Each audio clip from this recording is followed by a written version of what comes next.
તો ભાઈ તમે વડોદરાની અંદર ગેંડા સર્કલ ઉપર આવો છો તો અહીંયા આગળ તમારે પારસ ચાટ ભંડારના અંદર આવવું પડશે, કારણ કે અહીંયા આગળ તમને પાણીપુરી, દહીંપુરી, ચટણીપુરી, સેવપુરી બધું જ તમને અહીંયા આગળ A1 અને A ક્વોલિટીનું મળી જશે. સેવપુરી, પાણીપુરી, દહીંપુરી અમારું કામ છે સરસ, પ્રીમિયમ ક્વોલિટી છે.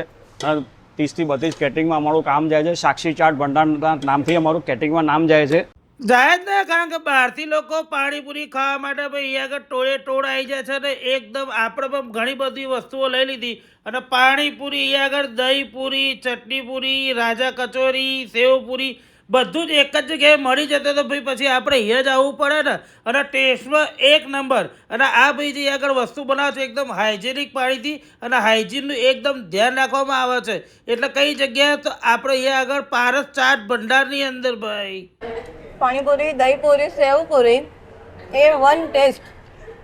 એમાં બી દહીંપુરી તો આપણી ફેવરેટ. અમે સ્પેશિયલ આજવાથી આખી ફેમિલી એવરી સન્ડે અહીંયા આવીએ છીએ ખાવા. આવું જ પડે ભાઈ પારસ ચાટ ભંડાર એન્ડ પાન પાર્લરની અંદર, shop number 4, Atlantis cat and Genda circle, Vadodara. તો તમારા ભાઈ જયેશ પ્રજાપતિ આઈડીને ફોલો કરી પહોંચી જ જજો.